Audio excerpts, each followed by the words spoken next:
The MMTA serves as an arena for all segments of the minor metal and rare earth communities, from producers through merchants, through consumers, as well as various logistical support staff and policymakers to get together to have a forum on the various issues confronting these materials,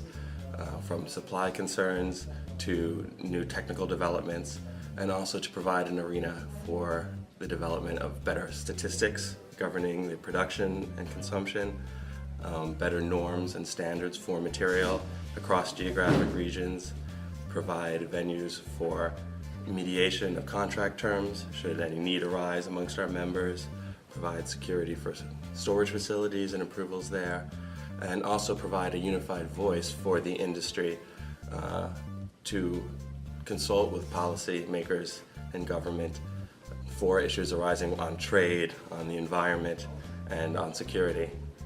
This is a model we've developed originally in Europe, and over the past year we've been expanding into North America with tremendous results. Minor metals are key for a lot of renewable technologies. Materials like indium, gallium, and selenium are some of the drivers behind photovoltaic thin films, along with tellurium, which is also in other solar technologies. The rare earth elements play a key role in wind turbines and power generation through the magnetics in their generators. And other elements like cobalt and lithium, which are part of energy storage and batteries, play a role in just about every renewable energy technology you have, whether it's wind or solar or other environmental technologies such as hybrid cars. These materials are playing a role in a wide swath of technologies within renewables, on top of their traditional roles in such industries as optical electronics for flat panel displays. And it's this new exponential growth in solar, which is really presenting some very interesting supply issues. A lot of these materials are facing a very specific balance between supply and demand in their former applications, such as in flat panel displays. We've seen, obviously, in the last year with the global economic situation, a relaxation in a lot of that consumer demand and pressure. So we've seen a lot of pricings come down from their historical highs. A good example is indium, which we saw in historical high levels of $700 to $1,000 per kilogram, and we've seen come down in the past year to low levels of around $300 per kilogram. As we've seen the economy recover, and as we've seen part of the Recovery Act includes stimulus that creates more market for solar cells in the United States and in other areas around the world outside of Western Europe, we've seen indium already start to see quite a resurgence. We've seen it rise to the 500s over the last several months, and even this past week we've seen indium prices rise from 500 to 520 to 540 to 560 level, and we see a return to the 700 level certainly on the horizon, and perhaps even higher to 1,000. I think that kind of brief picture is indicative of a lot of these materials, where you have this kind of narrow balance which is now being tipped by new technology.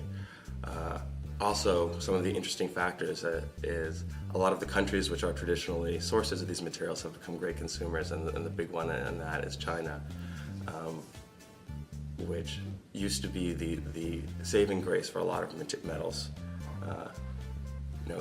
In my company, Hudson Metals, our founder, Danny Lehrman,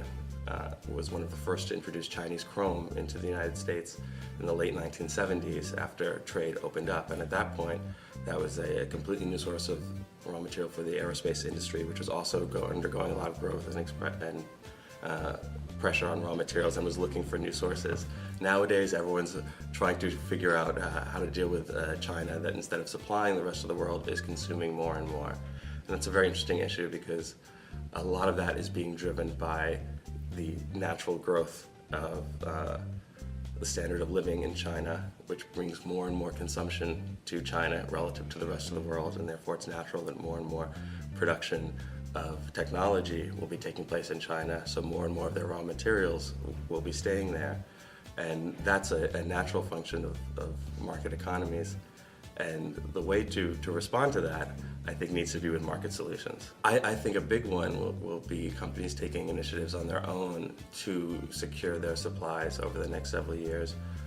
My perspective, and something that we've done in Hudson Metals, is help companies lock in forward fixed pricing on a lot of raw materials,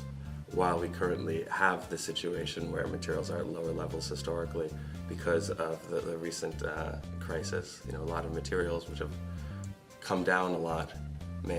come down by a factor of 3, have doubled since then, but still have plenty of ways to go before catching up to where they were, let alone the fact that we now are seeing increasing pressure.